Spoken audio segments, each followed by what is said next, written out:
Bom, meus queridos alunos do 8º ano, vamos para a segunda parte do nosso assunto, com o tema Estados Unidos, Independência e Guerra Civil.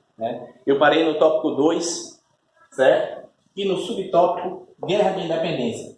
Na Guerra de Independência vamos ter o primeiro Congresso Continental. O que foi isso? Este congresso aconteceu em 1774, com representantes de 12 colônias, sendo que a Geórgia não mandou um representante.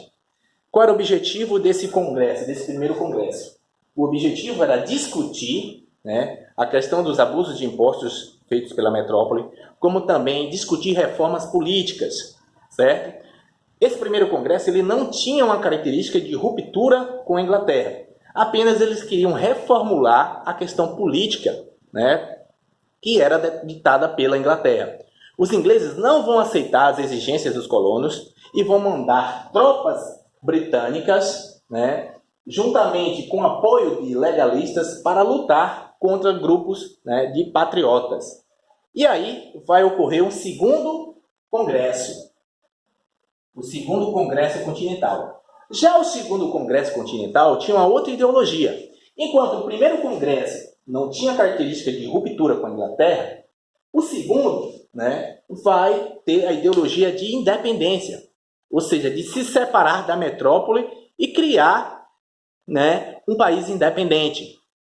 Então, eles vão redigir um documento chamado de Declaração de Independência. A metrópole não vai aceitar e vai declarar guerra aos colonos. Essa guerra vai durar até 1781. Os ingleses eles vão perder a guerra. Por quê?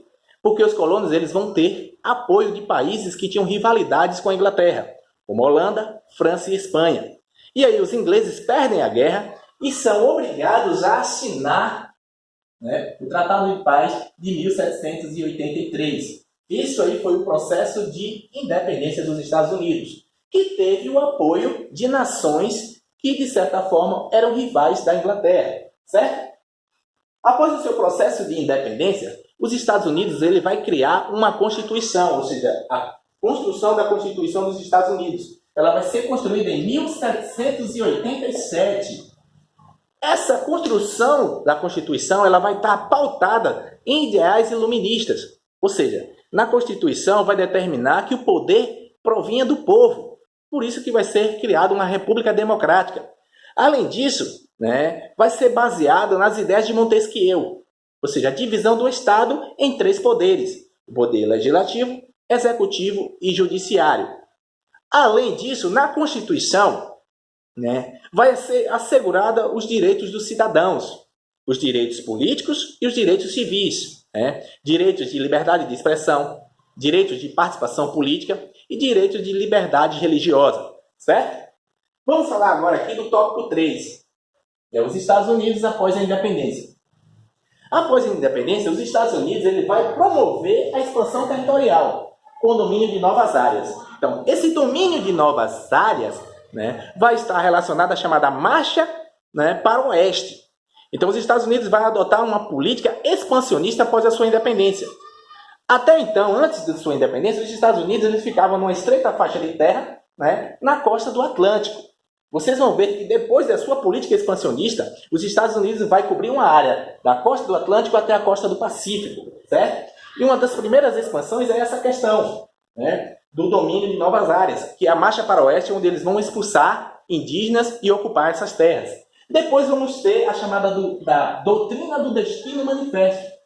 Essa doutrina tinha a ideologia em que eles acreditavam que os povos brancos dos Estados Unidos tinham o poder de civilizar os outros povos. Ou seja, que os povos dos Estados Unidos, os brancos, eram superiores aos outros povos.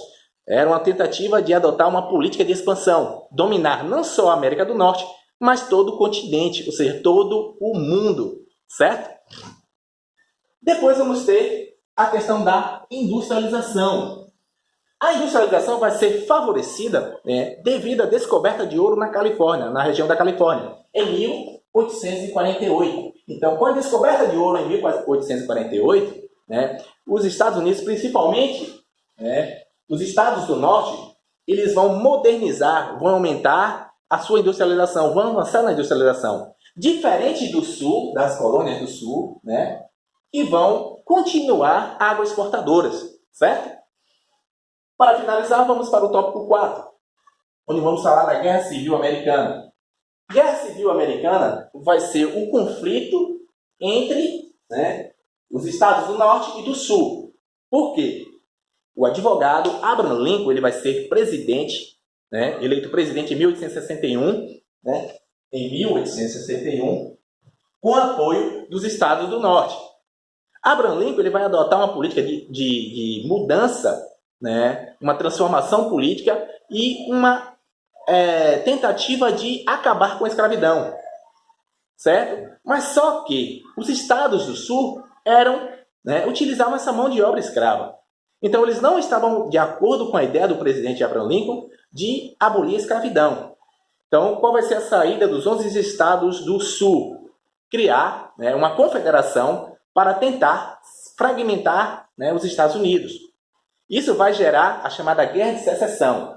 Essa guerra vai ser vencida pelos estados do Norte, né? Por quê? Porque o Norte era mais moderno, né? Tinha armamento bélico mais moderno, devido ao seu processo de industrialização, enquanto o Sul era mais atrasado porque vivia da agroexportação. Então o Norte venceu facilmente o Sul, certo? E aí Abraham Lincoln vai determinar a abolição da escravatura em 1872, só que com a abolição da escravatura, o negro não foi inserido na sociedade, houve grande discriminação social, por isso vão surgir agremiações, né, que vão passar a perseguir esses negros, que era chamado Ku Klux Klan, né? Perseguem esses negros, matam, né, esses negros, né, essas agremiações, esses grupos racistas, certo? Então, gente, essa foi a nossa aula de hoje, né? Espero que vocês façam o capítulo 4 do módulo e o suplementar. Até a próxima aula.